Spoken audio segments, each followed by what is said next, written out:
Our episode today is about offshoring. Do you deal with offshoring in your company? I think it's a normal part of software development. If you're going into software development in any way, shape, or form, you're going to deal with offshoring. Yeah. So that's what this episode is all about. We're going to talk about the pros and cons of offshoring. We're going to talk through our experiences. I don't know if there's going to be a lot of what the book says on this one. I don't think there is a book on this one.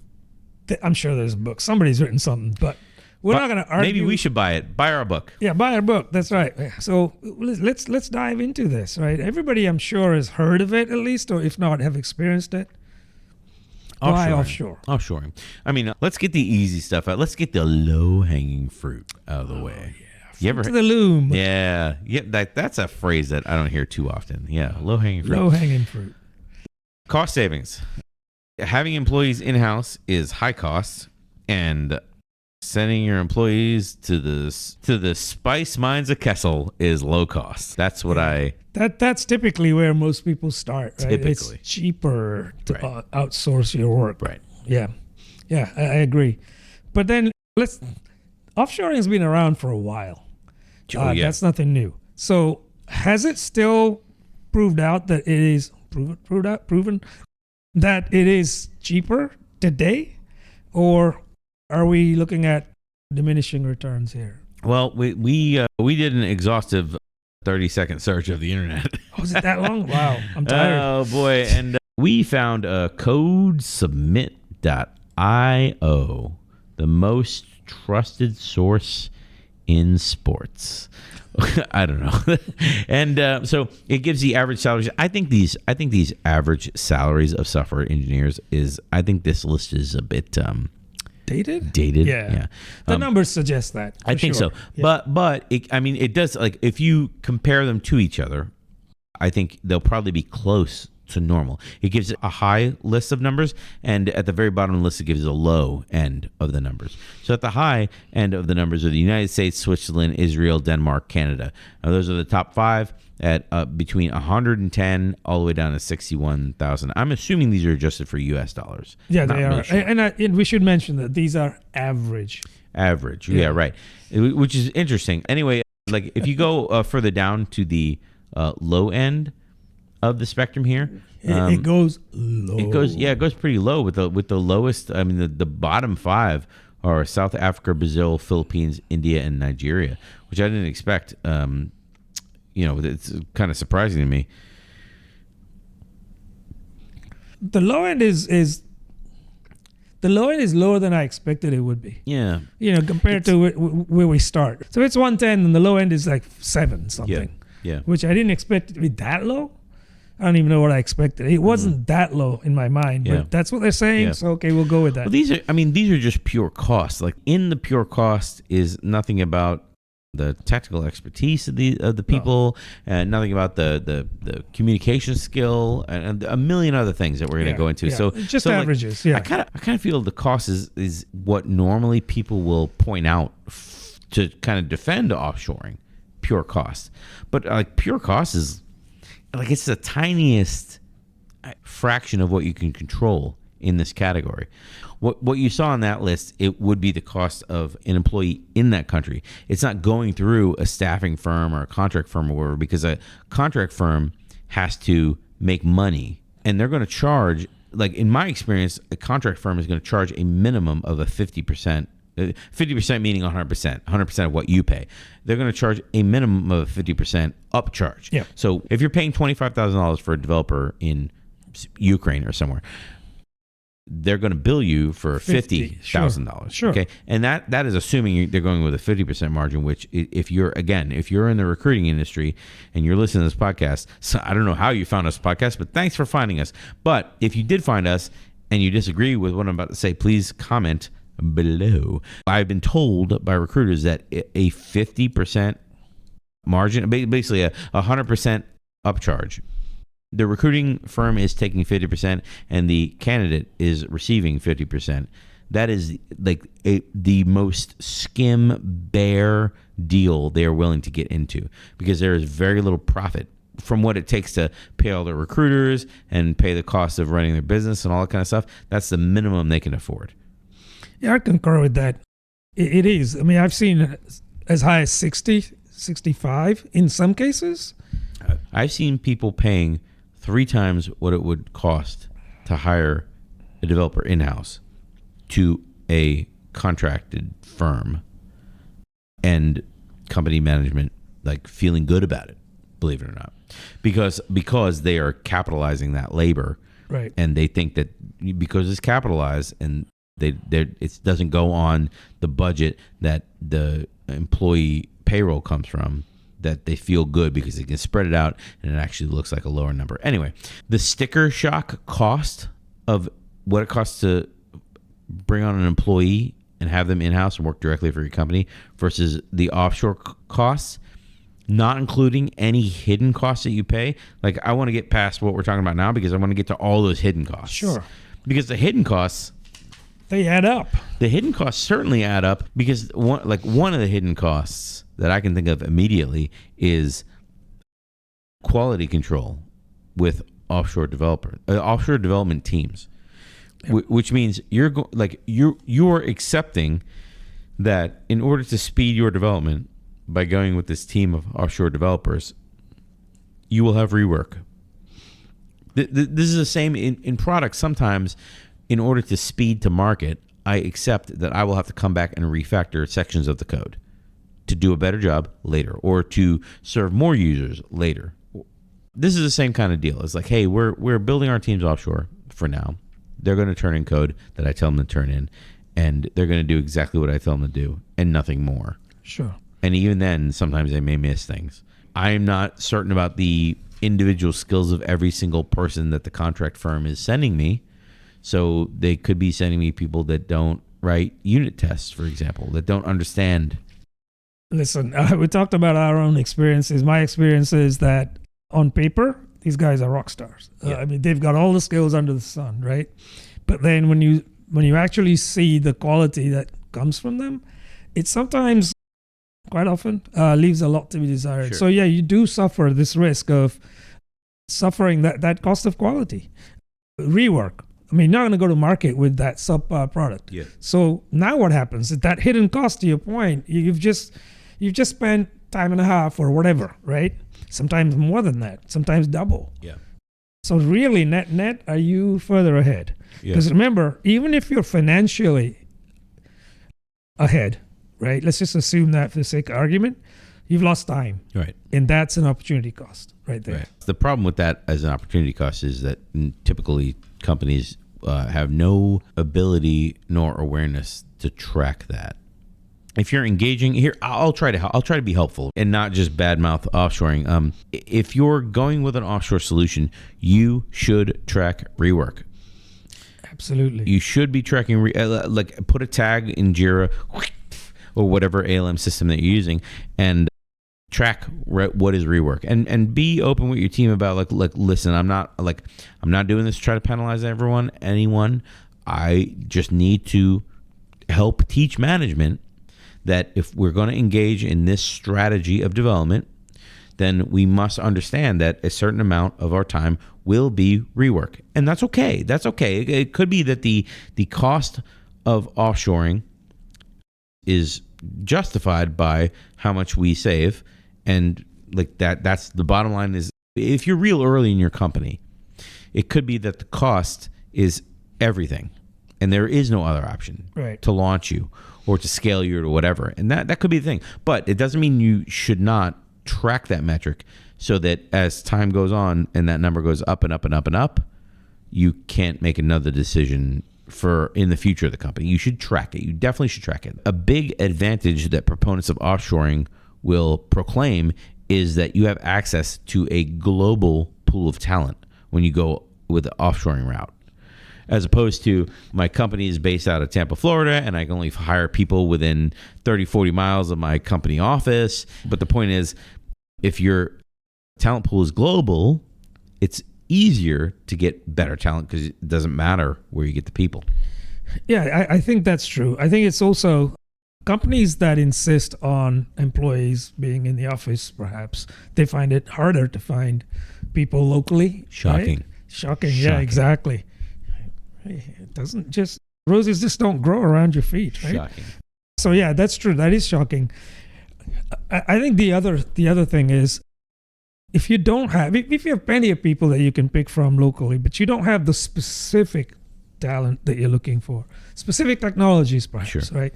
Then you're forced to look a little bit further, right? Yeah. Sometimes a lot further.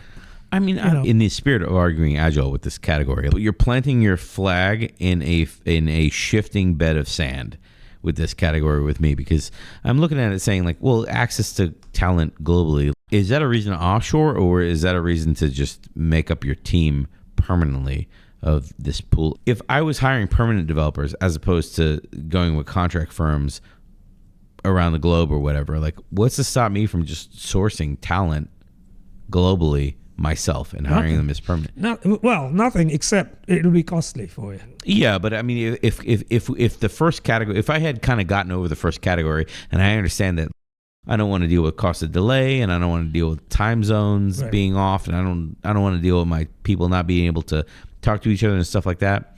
If cost was not the issue, the advantages expressed by pro-offshoring advocates. Are there pro-offshoring advocates? I don't even know.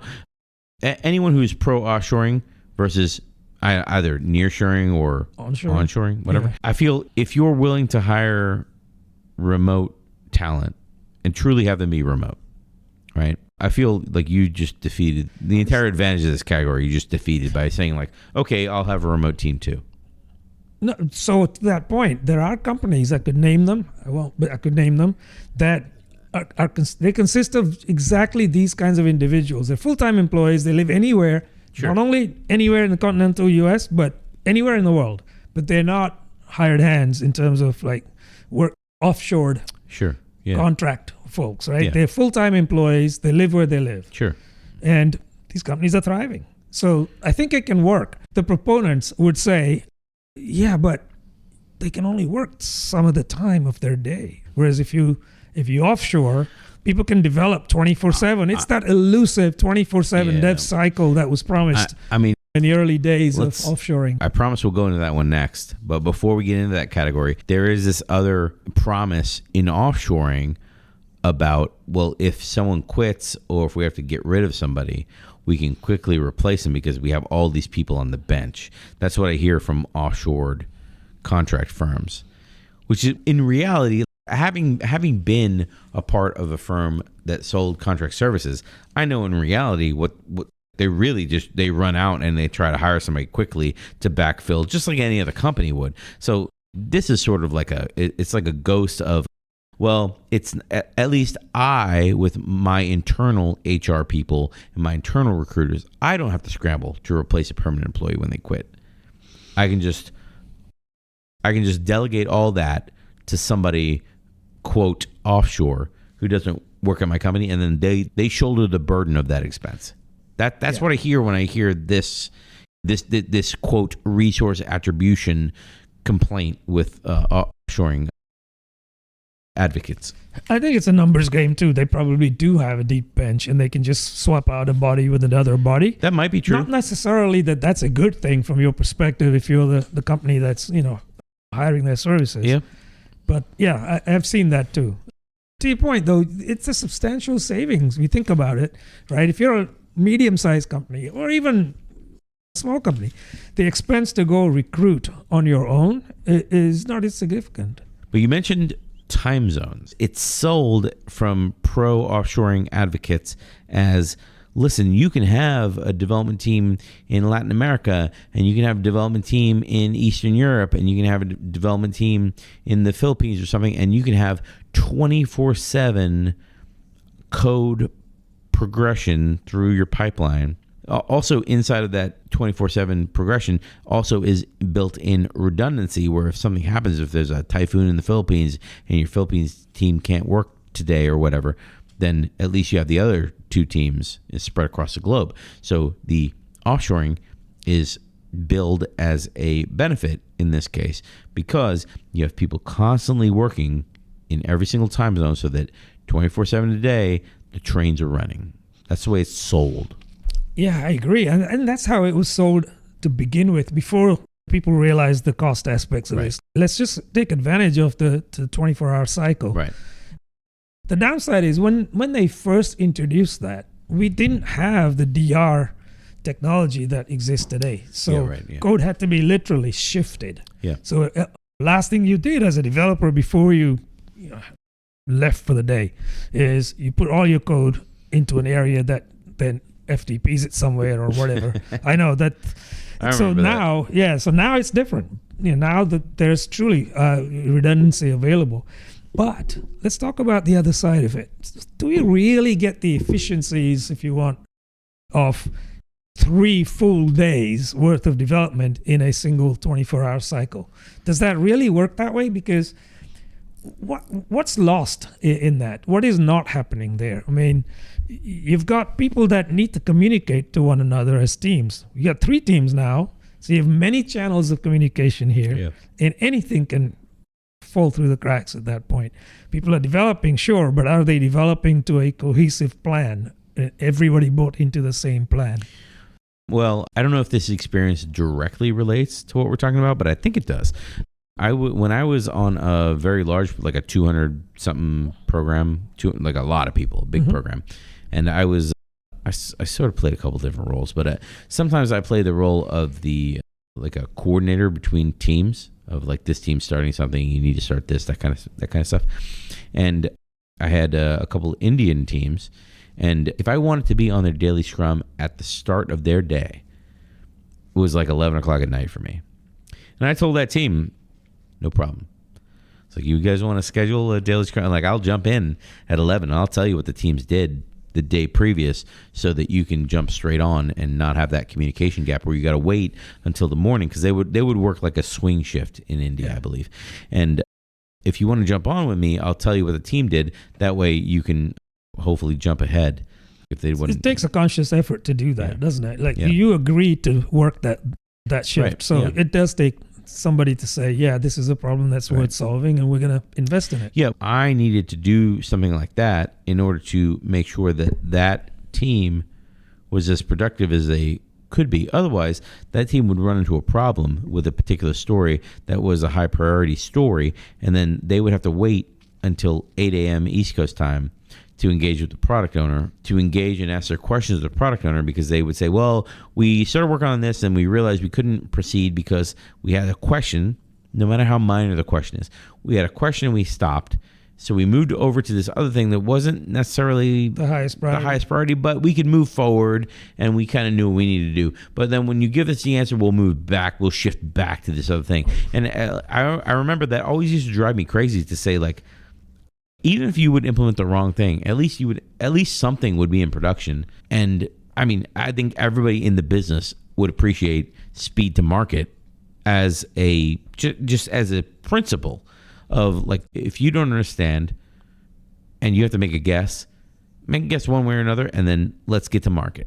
Let's get to prod as fast as possible. Yeah, because in the scenario, it's paradoxical, really, because in the scenario where we're saying, look, we take advantage of the 24-hour development cycle, but what you're highlighting here, somebody has a question, they fire it off, they don't work on that issue. Here, stateside, somebody wakes up at 8 or 7, whatever, and they give the answer. That's just in time for them to be going home. They were done. If they haven't already. Yeah.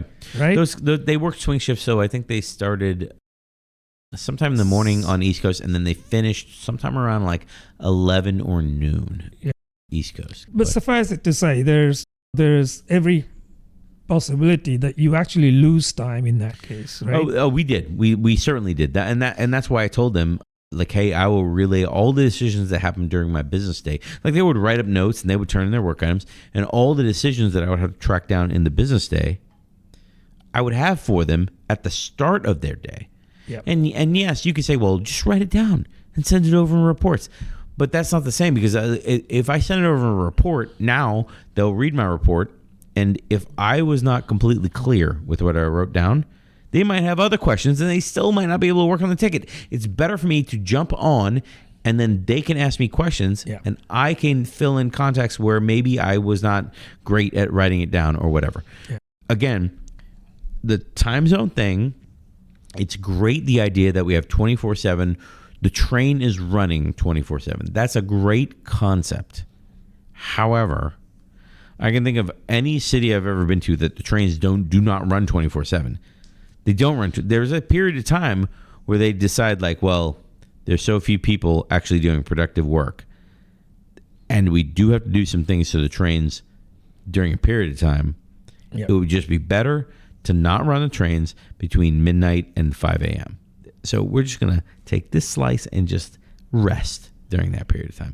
So in that example, I was kind of proxy playing the product owner role, going between teams, getting on a little bit later at night, getting on a little bit early and stuff like that to try to be that glue that binds everything together. If I hadn't done that, these offshore teams probably would have, again, under the guise of not wanting to make a mistake because of the way that they're judged through contracts and through that, through proxy kind of metrics, they would have just delayed this decision. And the cost of that delay over time would have been huge. Yeah. It would have been massive. The point of this category is the idea of, if we have somebody in different time zones, it gives us some redundancy, it gives us some risk mitigation. The trade-off of that is, yes, it does, but communication between teams becomes more difficult.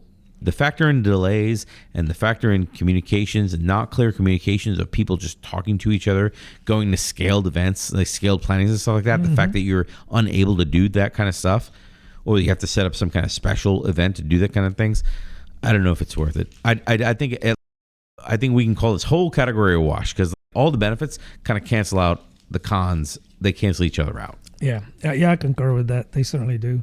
The other big advantage that people will say for offshoring is that you don't need to ramp up your company with a lot of support staff. You don't need to hire a lot of HR people and recruiting staff, and you don't need a lot of people to manage payroll, and you don't need layers of mid-management and stuff like that because it's just your CTO or head of development or whatever directly asking or, quote, writing requirements and sending it to the offshore people, and then they just build it. So you can do a lot with a little, quote, resources. And that's a valid point. I mean, if you look at just pure numbers, the savings are real, right? But then flip side of that. So what do you lose when you do that? Yeah. Right? You're left to the devices of those companies, the offshore companies, as far as the quality of people they find. Are they just finding anybody that has a pulse saying this guy is now a DBA? Or are they truly getting somebody who understands databases, right? Yeah. But because that's been my experience, by the way, not wholly, but somewhat, where you say, well, I need somebody who can develop in this new language called Parrot. And they go, we got 5 people that can do that. Yeah. It's like, really? I just made that up. You're right. So yeah. Yeah. The concern in this category of, we don't need to staff up to hire these people. Like what I hear on the other side of this is, first of all, if we get beyond Brian being sassy, like why do you need to ramp up all those people? Like how many of those people do you need? Listen, you need a minimal set, if you like, of people, because you need somebody to manage the contracts, TPL type of people, right? Third-party labor type of people. Yeah. But you don't need a lot of those. They have services that do that. They do. I mean, so you pay for those. I've been at more than one startup in my career. Let me put it that way. Yeah. I've been part of more than one startup, and usually those startups don't have permanent HR people. They have a part-time person that does both all of the HR function and all of the payroll function. And that person does both of those functions, those very different functions, as a part-time employee. I've seen more than 2 companies do it that way. Yeah. One of the small contracting startup company that I worked for, they didn't have anybody, basically. They were a small company, about 50 people, 50, 60 people. Yeah. And all of the HR, all of the payroll, everything was handled by a third party. Right. And they did a fantastic job. Yeah. Right? Yeah. You pick up a phone, call them. Yeah. It was great. Yeah. Payroll as a third party payroll, I've seen that quite a few times, actually. And if there's any problems, then you just work with them, and then that's what they do, basically. Yeah. These days, they may as well call it payroll as a service. I mean, my big issue with this category is you want missionaries, not mercenaries in your company. That comes straight out of Marty Kagan's Inspired.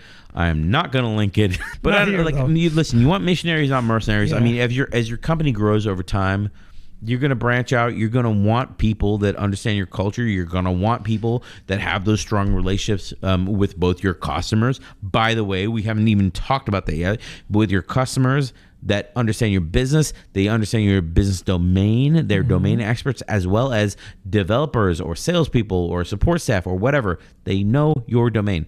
And when you're offshoring all that, you're not keeping any of that knowledge in house, and that seems ludicrous to me, that you would not want to keep that knowledge in house. God, so many companies though fall foul of this, don't they? And they suffer, but they don't know if they're suffering because they just short-term vision is on the dollars, right? Yeah. But yeah, it is causing the company harm because of that loss of domain knowledge. It's going to, how can it not cause you harm, right? It's not being diluted, it's being lost. Right. It's never being gained. Right. I mean, I don't see how you can ignore that. We already talked a little bit about being more difficult to communicate, being they're in different time zones, perhaps they speak different languages, that kind of thing. Like maybe it's like just basic communication might be more difficult. Basic communication. But I'm talking about collaboration, like actually peering with people to write code or to write tests or to talk about requirements of the software or talk about potential architecture that we might or might not do. That's way more difficult when people are in different time zones, speak different languages, have different cultures. Completely agree.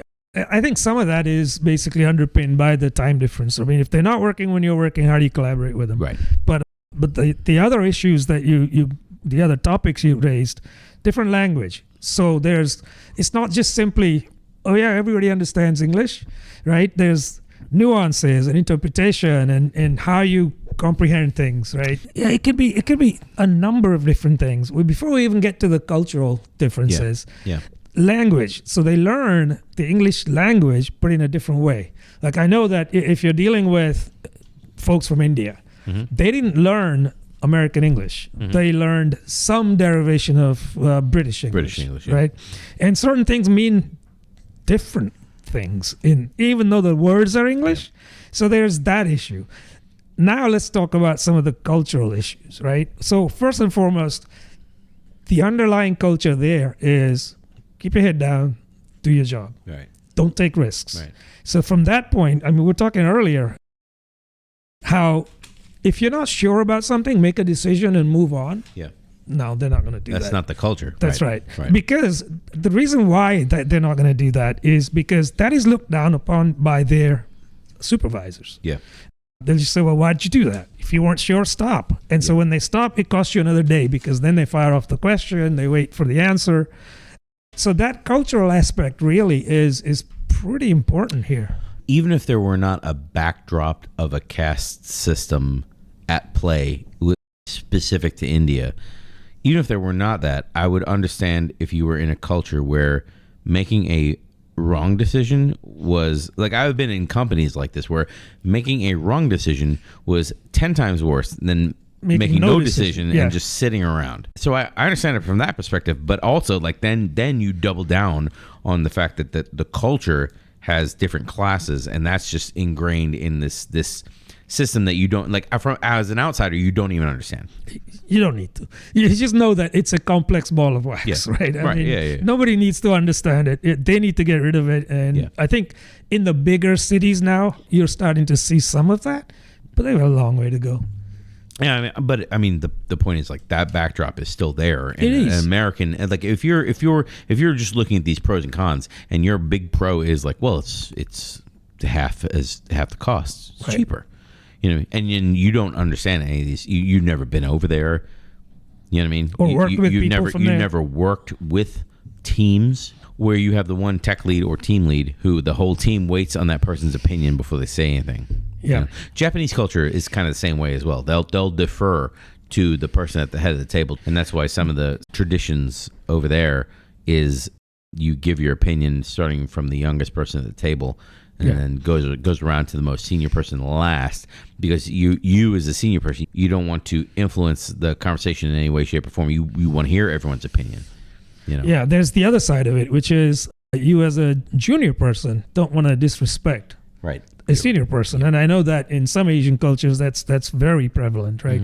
If a younger person has something valuable to contribute, they'll hold back, right? Until somebody else says something close to it, and then they'll say, that happens, and that happens in corporate America too. Is like people, it may not even be for positions and ranks, it does. Yeah, right. Not so much as for like age, right? But yeah, you're right. That's does. True.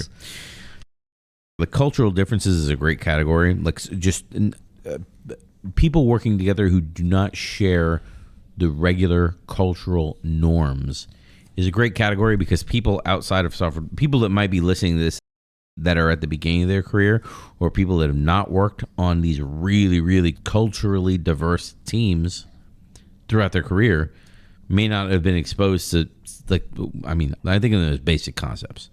Because I work with these other cultures, I've directly observed other cultures at work. Yep. But if you're making just a purely financial decision and you haven't even thought about how these things are going to play into the cost, they're gonna play in the cost. Eventually, they will, for sure. I mean, people here that you hire, team members, the junior folks that you mentioned. Yeah. You don't learn this stuff about culture and stuff like that in school. Nobody teaches. There's no class for that. You sort of learn it by osmosis, by working. The School of Hard Knocks and experience. So yeah, ignore it at your peril. The other thing that is worth mentioning is if you're going offshoring, kind of the opposite of my whole statement about missionaries, not mercenaries, is now you're dependent on a third party. Like whoever you're using for that labor in that country, you're dependent on them now. Yep. And I'm not saying you have to have a slush fund for bribery, depending on what country you're in.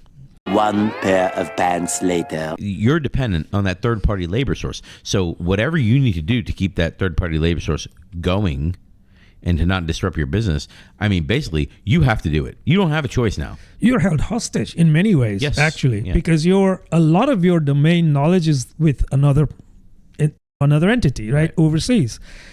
So if they suddenly, let's say, get acquired and they decide your business is not profitable enough for them and they're going to drop you. Yeah, too small. Fry. Right. So then what happens, right? Or the other thing that people that are working at those institutions, they leave. Right. And the company doesn't do anything to retain them. Like, just go. Right.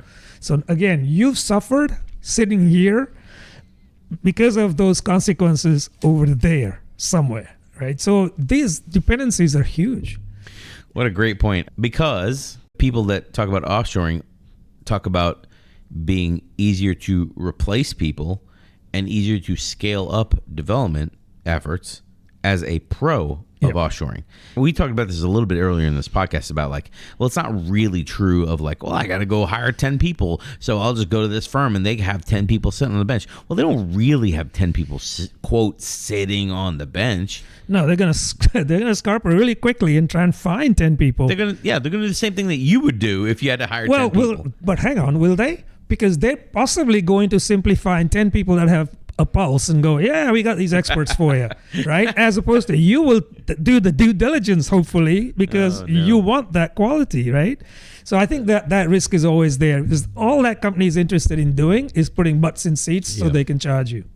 Yeah, I told the story to Ohm before the podcast started. Like, I was coupled with a development manager one time who his viewpoint was, with the contracting firms that he was employing, he did not want to spend any time training up the individuals that he got from the contracting firms. He felt they should already be trained up, and the time that it took them to learn the domain knowledge and the code specific knowledge for that company or whatever, he felt that should be a minimal amount rather than a steep uphill climb to learn their code base and stuff like that. They knew the language, so it shouldn't be that hard for them to learn the domain, basically, from the code. That thought process is not uncommon at all, right? People can say, we don't train contractors. That's true, right?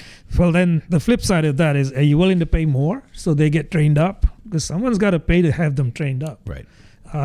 But core skills, like development language skills, things like that, IDEs, whatever it is, that's one thing. But learning your domain, you better train them in that. because they're gonna come in and it's like they're gonna do sword fighting in your room with a blindfolds on, right? Well, I remember I had come off of another contract that was a much longer term. I was there a long time, and I had come onto a contract with him, and I was kind of his peer in the organization at this point. They brought me in a product capacity, and I was really his peer.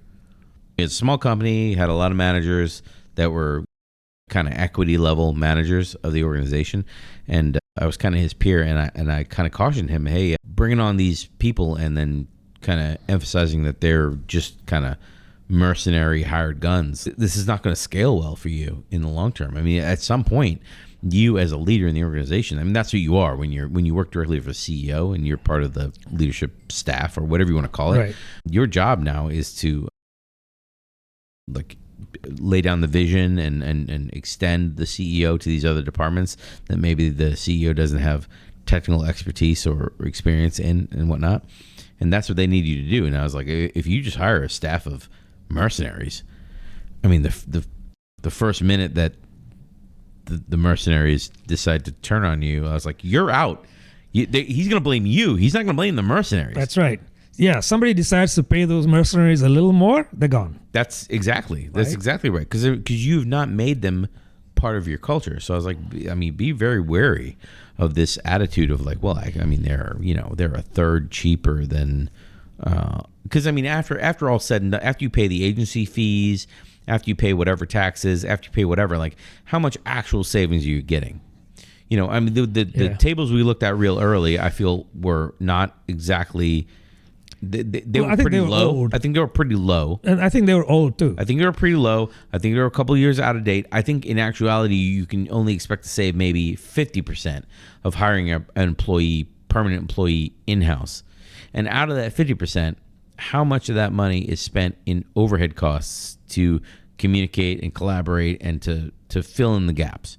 And then of those costs, like what are you left with really? Yeah. Anyway, the point of this was that individual that I'm talking about, his feeling was, I want to hire people and then I want to give them core responsibilities of developers where their job is just to write code on what I tell them to write code on and not to, quote, distract them with other activities in the business that takes their, quote, hands off keyboards. We're being facetious, but like that was like he was a very experienced developer who had graduated over time to higher and higher and higher level supervisory positions within the development domain, and landed in this peer level to me in product. I couldn't just discount what he was saying. I was like, no. Yes, I understand what you're saying. Is like we need hands on keyboards and. Like I can't have these people, like I'm paying these people to develop my solution and to maintain the software I have. And I don't want them spending a bunch of time chasing down people around the business and being in unproductive meetings where they're not writing code. That was his perception, okay? Now listen, my side of the world, every bit about the domain that they are struggling to gain expertise in, I should be helping them gain expertise. Hey, we don't understand about this part of the business. Well, let me get some users in the room that can help you accelerate and get your understanding to a much deeper level quicker. So you have to spend less time instead of spending a half See it your as an week. Investment, basically. Yeah, right. And so so let's say we're Brian and Ohm's software development company. We're in the software development business of selling shoes. So we have the best software that sells shoes online, right? So I wanted to do that. I got to teach you about shoes. I got to teach you about what shoes are for what specific type of activity. I thought these shoes were made for walking. Maybe these shoes are made for walking. Maybe they're running shoes. Maybe they're made for walking all over you. I don't know. They could be made for anything. The point They're is, all blue suede shoes. The point is, they could be blue suede shoes. How do you deal with it? How do you upkeep blue suede? That's what I want to know. Yeah. How do you upkeep blue suede shoes? You don't. You buy new ones. You don't. You send every customer a 10% off voucher for a new pair of blue suede shoes. The point is, I got to teach my developers about the shoe business. Yes, you do. What does the typical software developer out of South Africa know about the shoe making business? Whatever the diff of your answer is between what they know and what you, the shoe business owner, knows, you got to fill in that gap. Right. They're not going to. Right? Someone has to fill that gap. Right. They're not going to do that because they're hired hands. They're here today, gone tomorrow. That'll make a great title, like a name for a barbershop. Hair today, gone tomorrow. Never mind. Oh, I thought you were like that. Never mind. That would make a great name for a shoe store. I was like, that's a long title for a store. My brain just. It'd be interesting. You have all these hired guns. You're not willing to teach them about the shoe business, but that's your main business. You just want to say, like, hey, go code what I tell you. But all they can do is the minimum of what they tell you, and they don't know if it's right or wrong. Because you're unwilling to teach them if it's right or wrong. So and that was the core of my problem. Yes, that was the core of my problem. Yeah, so in that scenario, right? In that scenario, that company can expect a high degree of refactoring because these people don't really know the business. Right. And again, that's my problem with the very first thing we started in this podcast, the bottom line of the money per hour it takes. My problem with the bottom line of the money that it takes is you can track that. That's fine. As long as you have a little rework tag in your ALM system that says, we're doing this because we have to rework this item that we did before because maybe we didn't know or whatever. And at that point, now you're playing a bunch of potentially, based on who writes Jira items and stuff like that, you could be playing a bunch of games with labels in Jira and reporting and stuff like that. I'd just rather not be in that business. I would rather everybody we on board, they're part of our culture now. We want them to believe in our mission. Yep. We want them to know what the vision is. We want them to talk to our customers. I react poorly to this whole like, oh, I want to offshore because I want to keep these people focused on the core of what I want them to do, or I want to not distract the core of my business with all these development activities or whatever. Right. I've seen that too, but I don't know. Short-term thinking. It's a very myopic view, I think. I really think it is. Yeah. I really think it is. The last thing is like the feeling of direct control. Like I would rather not offshore. So I can control people that I can see that are in the office. I would rather not offshore because I don't feel like I have control of those employees. I don't know what they're working on. Yeah, I don't know if they're working. Right. Yeah, I know. Well, again, short-term thinking. Anyway, speaking of things that don't make sense, I can't believe that we went 120 plus episodes and we've never talked in depth about offshore. It really is surprising. Now you mention it. Yeah. But there it is. It's out there now, right? In the worldwide interwebs and soon. I know everybody listening to this has had an experience with offshoring, so I will be disappointed if you do not make a comment about your experiences with offshoring down below. I don't know what I'm doing. I guess this is typing. I'm making typing fingers. Well, while you're doing that, make sure you subscribe and like our podcast. It will make your life a whole lot better, I think. The financial numbers told us that it will. Yeah, that's exactly it. And financials don't lie. That's what we figured out in this podcast. I remember working with a team from Central America, and they're like, "You're the most Southern person we've ever talked to." And I was like, "I don't even sound that Southern." Yeah, like you're so Southern, we can barely understand you. Wow, that's hilarious.